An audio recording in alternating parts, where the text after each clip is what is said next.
My name's Janet Macfarlane and I live at Wyong Creek.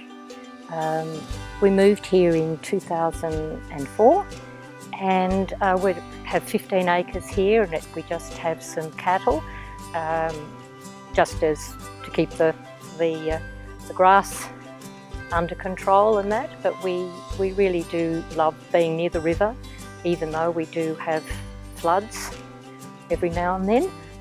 But it's beautiful. It's beautiful with the birds, and we're able to have our dogs, animals, and we just really enjoy our life here.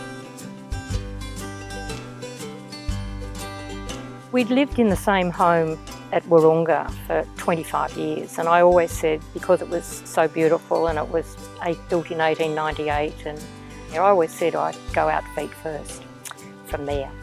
But we came to visit friends in the Yarramalong Valley and we just fell in love with it.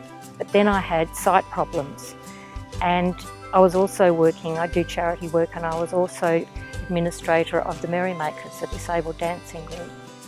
And we felt that if we moved to the country, we'd be able to have more time for the things that we really love doing. Les with his animals, and I could also do the work for Merrymakers. So in other words, we thought we were downsizing, but actually we ended up with more property. We first heard about the CMA grant through our local paper, and we contacted them. Mainly we were thinking that about the river, and knowing that our cattle like to get into parts of the river and then we're trying to get them back over. We just needed to be able to keep them on our property and not to have them down near the river. The CMA project entailed fencing in the areas that weren't fenced close to the river, and to also then some of the existing fence had deteriorated over the years, but then we took the opportunity to move it in further away from the river area to try and promote regrowth and to bring the vegetation on a lot better than what it was with the cattle being close to the river.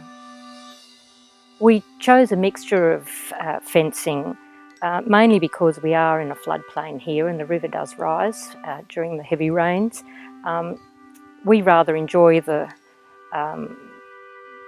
weather pattern changes, and we particularly thought that when we were doing the fencing near the river, it would be better to put in the electric fencing, as that was more economical and easier to replace. In parts of it we have got the timber fencing, but we really think that the majority of it, I think, is now around the river and the creek is the electric fencing, and that's easier for Les to maintain and to do repairs to. We no sooner had the fence done then we had some very, very heavy rain and some flooding, and it was really remarkable the way that the electric fencing did withstand the flood coming through, because it was quite fast, the water coming through.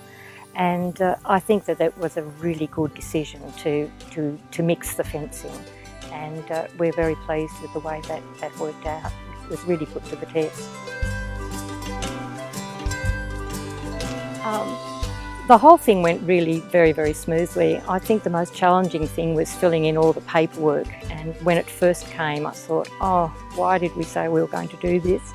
And it was really wonderful because we had the support of the CMA staff to let us know exactly what would be the most important things to put in, and it wasn't as confronting then, I don't think, once we had the support of knowing exactly what was required.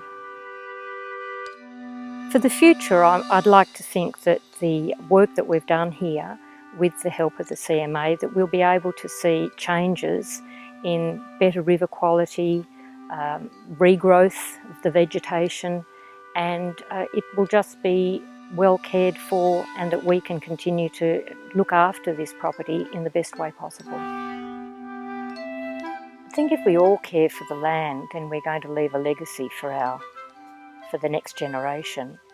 And for me, it's seeing the beautiful bird life. My grandsons come to stay, and They just love looking at, trying to see where the frogs are and walking along the creek.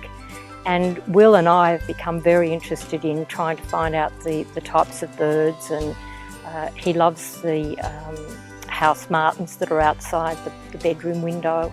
Loves seeing all the wildlife around us, and the more that we can encourage that with what we do with our land, I think that that's so important for the future.